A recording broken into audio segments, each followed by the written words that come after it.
ఓ పక్క ఆంధ్రప్రదేశ్ ప్రభుత్వం కొత్త పరిశ్రమలను భారీ ఎత్తున తీసుకొచ్చి యువతకు ఉపాధి కల్పించాలని ఏర్పాట్లు చేస్తుంటే, మరోపక్క అక్రమార్కుల కంపెనీల యజమానులను భయపెట్టి దోచుకోవడానికి కుట్రలు చేస్తున్నారు.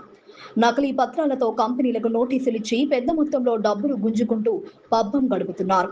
ఈ క్రమంలో అనకాపల్లి జిల్లా అచ్యుతాపురం, పరవాడ సెజ్జులు, గాజువాకలోని పలు కంపెనీల యజమానులు భయపెట్టి దోచుకుంటున్న దంపతుల గుట్టును స్థానికులు రట్టు చేశారు. ఉన్నత స్థాయి అధికారులను మించిన దర్పంతో కంపెనీలకు నోటీసులిచ్చి దోచుకోవడాన్ని పనిగా పెట్టుకున్న ఆ ముఠా గురించి ఎపిక్ టుడే ప్రత్యేక కథనం.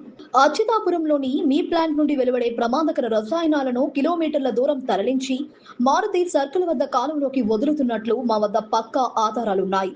ఈ వ్యర్థాలు మేఘాద్రి గడ్డ ద్వారా నేరుగా సముద్రంలోకి కలుస్తున్నాయి. ఈ చట్టవిరుద్ధ చర్యపై మేము ఈ క్రింది ప్రశ్నలకు తదుపరి 4 గంటల్లోపు వివరణ కోరుతున్నాము అంటూ ఓ కంపెనీకి ఘాటుగా నోటీసులిచ్చారు. అలాగే మేఘాద్రిగడ్డ డ్యాంలోకి అక్రమ వ్యర్థాల విడుదల, ఎన్జీటీ నిబంధనల ఉల్లంఘనపై 24 గంటల్లో వివరణ కోరుతూ తుది నోటీస్. చట్టవిరుద్ధమైన చర్యలపై తక్షణ వివరణ అంటే 4 గంటలలోపు వివరణ కోరుతూ నోటీస్ అంటూ ఆ దంపతులు ఇచ్చిన నోటీసులు కాలుష్య నియంత్రణ మండలి లేదా నేషనల్ గ్రీన్ ట్రైబ్యునల్ అధికారులు పరమ స్ట్రిక్ట్ గా పనిచేస్తూ ఆయా కంపెనీలకు జారీ చేసిన నోటీసుల్లాగా కనిపిస్తాయి. అయితే అవి విశాఖకు చెందిన ఒక స్వచ్ఛంద ట్రస్ట్ ప్రతినిధి అక్కడి పరిశ్రమలకు స్వయంగా జారీ చేసిన నోటీసులు. పీసీబీ, ఎన్జీటీ అధికారులకు కూడా ఉన్నాయో లేదో తెలియని అధికారులను ఈ స్వచ్ఛంద సంస్థ ప్రయోగిస్తుంది. చిన్న మధ్య తరహా పరిశ్రమలకే కాదు, భారీ కంపెనీలకు సైతం చుక్కలు చూపిస్తోంది. ఇలాంటివి ఎన్నో ఘటనలు వెలుగులోకి వచ్చాయి. స్థానికులు ఆయా కంపెనీల యజమానుల ఫిర్యాదులతో రాంబిల్లి పోలీసులు ఆ ట్రస్టు సభ్యులపై ఎట్టకేలకు కేసు నమోదు చేసి దర్యాప్తు చేపట్టారు. ఇంకా ఆ ట్రస్టు సభ్యుల దందాలపైన పోలీసులు దృష్టి సారించారు. రాంబిల్లి పోలీస్ స్టేషన్లో ఏ శ్రీనివాసరావు ఇచ్చిన ఫిర్యాదు మేరకు పైడా హారిక, ఆమె భర్త రాజ్ కుమార్ పై కేసు నమోదు చేశామని, రాంబిల్లి మండలంలోని అచ్యుతాపురం సెజ్లో ఉన్న వివిధ కంపెనీలకు సరుకులు రవాణా చేసే లారీలను అడ్డగించి వాటి రవాణా నిబంధనలకు విరుద్ధంగా జరుగుతోందని పేర్కొంటూ తాను పీసీబీ అధికారిని చెప్పుకుంటూ వాహనదారులను భయపెట్టడం, వారిపై ఒత్తిడి తీసుకురావడం, డబ్బులు వసూలు చేయడం, బ్లాక్మెయిల్కు పాల్పడుతున్నట్లు అందిన ఫిర్యాదు మేరకు రాంబిల్లి పోలీస్ స్టేషన్లో సంబంధిత వ్యక్తులపై కేసు నమోదు చేసి దర్యాప్తు చేపట్టిన పోలీసులు తెలిపారు. పై వ్యక్తుల చర్యల వలన ఇబ్బందులకు గురైన బాధితులు ఎవరైనా ఉన్నట్లయితే లేదా వారి కార్యకలాపాలకు సంబంధించి ఏదైనా సమాచారం తెలిసినట్లయితే రాంబిల్లి పోలీసులను సంప్రదించవలసిందిగా కోరుతున్నాం. సమాచారం అందించే వారి వివరాలను గోప్యంగా ఉంచడం జరుగుతుంది అని పోలీసులు ఒక ప్రకటనలో వెల్లడించారు.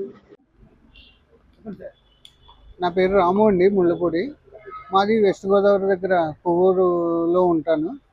ఓకే, నాకు 2 లారీలు ఉన్నాయండి, ట్యాంకర్లు.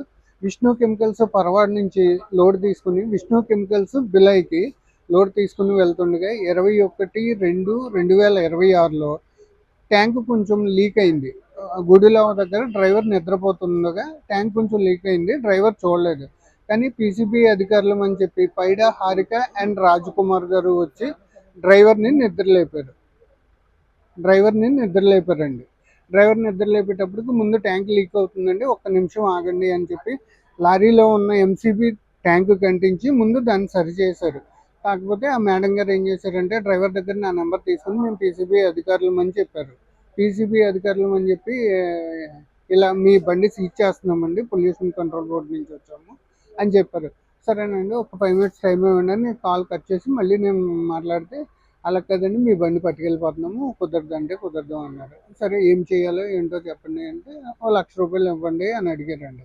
₹1,00,000 ఇవ్వండి అంటే నేను అంత ఇచ్చుకోలేండి, నేను చిన్నవాడిని అని నేను చెప్పానండి.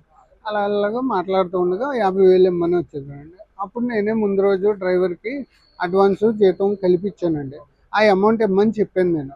ఆ అమౌంట్ ₹40,000 క్యాష్ రూపంలో ఇచ్చాను, ₹10,000 ఫోన్పే చేశానండి. నా దగ్గర ఫోన్పే కూడా రికార్డు ఉందండి. ఓకేనండి. తర్వాత ఆ డబ్బులు ఇచ్చిన తర్వాత బండి పంపించేశారు.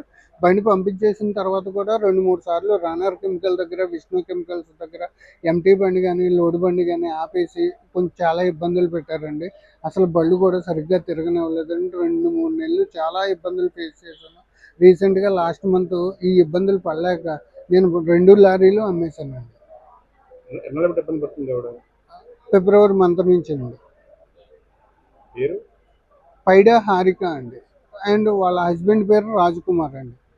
దీన్ని సీఎం అవునండి. ఫిబ్రవరి, మార్చి, ఏప్రిల్, మే 4 నెలల నుంచి ఇబ్బంది పెడతారు. ఆవిడ డబ్బులు ఇచ్చిన తర్వాత కూడా షాక్ హౌస్ నోటీసులు పంపించారండి ఏప్రిల్ 17వ తారీఖున. నువ్వు ప్రతి నెల మీరు ఏదో ఒకటి చేయకపోతే మీ అంతు చూస్తాము, మీ బళ్ళు ఎలా తిరుగుతాయో చూస్తాము అని బెదిరించారు.